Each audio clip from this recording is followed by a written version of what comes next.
მოდით განვიხილოთ დნმ-ის რეპლიკაციის ძირითადი ეტაპები პროკარიოტული უჯრედების მაგალითზე. თავდაპირველად ფერმენტი დნმ-ჰელიკაზა ხსნის დნმ-ის ორმაგ სპირალს სპეციფიკურ უბნებში, რა დროსაც ის წყვეტს წყალბადურ ბმებს კომპლემენტარულ ნუკლეოტიდებს შორის. ჯაჭვების განცალკევების შედეგად ყალიბდება რეპლიკაციის აქტიური რეგიონი, რომელსაც მისი Y-ის მსგავსი სტრუქტურის გამო რეპლიკაციურ ჩანგალს უწოდებენ. თითოეული ჯაჭვი დნმ-ის ახალი ჯაჭვების სინთეზისათვის მატრიცის ფუნქციას ასრულებს. ერთმანეთისაგან განცალკევებული დნმ-ის ჯაჭვები სივრცობრივად ერთმანეთთან ახლოს არიან განლაგებული. ამიტომ კომპლემენტარული ნუკლეოტიდები შესაძლოა სწრაფად დაუკავშირდნენ ერთმანეთს და აღადგინონ ორსპირალიანი სტრუქტურა. ბუნებრივია, ეს ხელს შეუშლის რეპლიკაციის წარმართვის პროცესს. ამიტომაც ამ ეტაპზე ერთვებიან ერთჯაჭვიანი დნმ-დაკავშირებადი ცილები. ეს ცილები დნმ-ის გახსნილ და განცალკევებულ უბნებს უერთდებიან და ახდენენ მათ სტაბილიზაციას. რეპლიკაციის მეორე ეტაპი მოიცავს კომპლემენტარული ნუკლეოტიდების დამატებას თითოეულ ჯაჭვზე.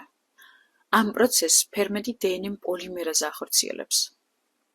დნმ-ის რეპლიკაცია ყოველთვის მიმდინარეობს 5'-დან 3' მიმართულებით, რაც ნიშნავს, რომ ახალი ნუკლეოტიდების დამატება 3' ჰიდროქსილის ჯგუფთან ხდება. თუმცა, რადგანაც დნმ-ის ჯაჭვები ანტიპარალელურია, ანუ ერთი ჯაჭვის მიმართულება 5'-დან 3'-ისკენაა, ხოლო მეორე ჯაჭვის მიმართულება 3'-დან 5'-ისკენ. რეპლიკაციის პროცესი რთულდება. ფერმენტებს ნუკლეინის მჟავების სინთეზი მხოლოდ 5'-დან 3' მიმართულებით შეუძლიათ, რომ წარმართონ. ამის გამო თითოეული ჯაჭვის პოლიმერიზაცია განსხვავებულად მიმდინარეობს.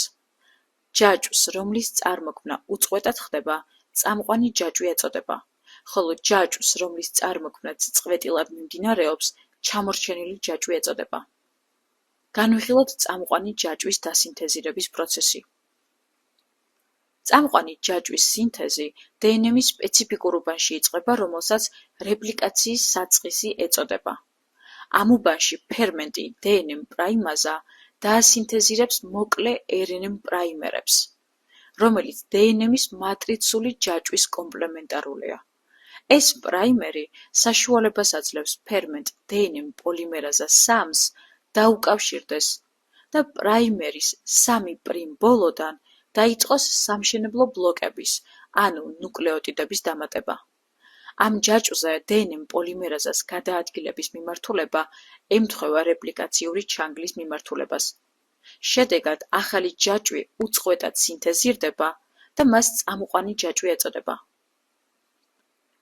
მოგვიანებით, დნმ პოლიმერაზა 1 ჩაანაცვლებს რნმ პრაიმერს დნმ-ის ნუკლეოტიდებით. ჩამორჩენილი ჯაჭვის სინთეზი უფრო რთული პროცესია, რადგან ის რეპლიკაციური ჩანგლის მოძრაობის საპირისპირო მიმართულებით მიმდინარეობს, ამიტომ მისი სინთეზი ფრაგმენტებად ხდება.